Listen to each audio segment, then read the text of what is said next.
Hey yo guys, what's going on? Godly Panda Aaron here, bringing you a Halo Reach gameplay. So this gameplay is like a Team Snipers or Snipers Pro on Uncaged. I think I was playing by myself. Sometimes I play with my friend LBJ Buck Nasty, but I don't think he was on at the time. Um, I've been playing a lot of Snipers recently. But that might have something to do with the super secret project I was talking about. Maybe, maybe not. Um, but I do pretty good. I get like 21 kills or something like that. God, I hope the gameplay doesn't get choppy. Whatever. Fuck it. I'm sure it'll be fine once I render it. But the point of this video is, on July 19th at midnight, I actually saw The Dark Knight Rises at midnight when it came out. And I want to give you guys a review of the movie and see, like, maybe if you were skeptical or something, or maybe you weren't sure if you wanted to see it, um, I'm here to clear those thoughts. You should definitely see this movie. I've seen a lot of movies. One of my friends consider me the movie critic of, like, our clique, I guess you could say, or, like, a lot of my friends consider me their movie critic. We have to do something in my middle school where we have to give a 10-minute speech about something, and I give mine about movies and, like, how movies influence America and everything and shit like that. But coming from me, I hope this means a lot. I mean, it may not, because I'm just some stranger on the internet who has an opinion and likes to record his gameplays. But honestly, this was a really, really good movie. It was really well done, directed by Christopher Nolan, starring Christian Bale.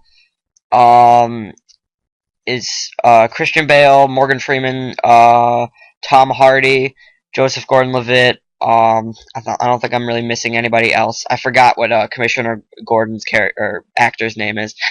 Gary Oldman, I think that's who it is. But um, if you haven't seen the other Dark Knight, the other parts of the Dark Knight series, there's the Dark Knight and Batman Begins, and they were both extremely good, extremely well done. They were both really good. I'd recommend both of them to you, but I definitely recommend that if you're going to see this one, definitely watch the other two, because this movie's going to make almost no sense. I mean, it seems like it's going to make like no sense for someone that's never seen the other Dark Knights. But it's definitely the best out of the three in my opinion. The action was really good. It had a really good storyline. One of my friends, because it was midnight and they just got home from like some sort of soccer camp or something, actually fell asleep during the movie. But he's extremely lazy and he falls asleep really easily. So he's a bitch. Just kidding. I love him, but you can't fall asleep during The Dark Knight Rises at midnight. Goddamn. The action was really well done. The plot was really good. It's 2 hours and 45 minutes, but it's one of the best 3 hours of my life. But the acting was really good. Everything seemed to make sense in the storyline. There are a few things you definitely need to stay through the end. If you think the movie's not going to get any better, it gets really good at the end. It's extremely... And you need to watch the end. There's some things that they're going to hint at, maybe about later movies that you definitely want to see. But be sure you stay till the end. The movie itself was... overall, if I was going to give it something out of 10, I would give it a 9.75 out of 10.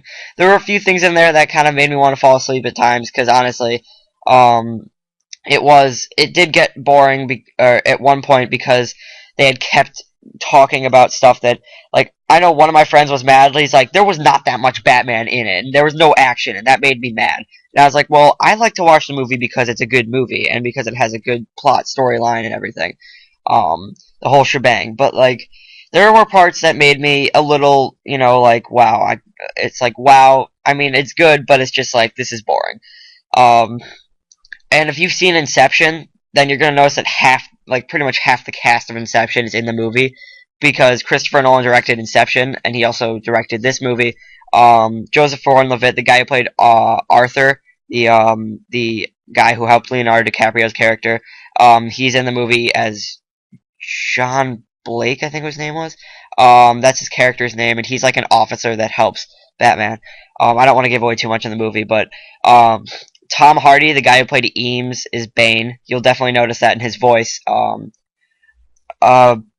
yeah, pretty much the whole plot of the story is like, Batman's just like, he's been gone for 8 years, ever since the ending of The Dark Knight, and then Bane kind of rises up as a mercenary and like as an enemy to Batman, and he needs to figure out a way to stop him from taking over Gotham and stuff like that. So that's pretty much the essential plot line. Like the very basic of the plot line. There's a lot more that they go into and stuff, but yeah, I definitely recommend going to see the movie. It's very good. The action was amazing. The special effects were really good. The acting was good. It wasn't really that funny. There were a few parts that were kind of like made you chuckle. But Anne Hathaway is also in it as Catwoman. If you were interested in who her character was, my friend's retarded and thought she was Batgirl, and I'm like, no, you're stupid. Um, but yeah, there's a bunch of different characters in it that are definitely they have their own opinions on things and they have their own place in the story. But definitely go see the movie. That's all I got for you guys. If you like this review, be sure to like it. I might do another movie review. I've seen a few movies in the past month or so that I could review. But other than that, please leave a like, subscribe, and I'll see you guys later.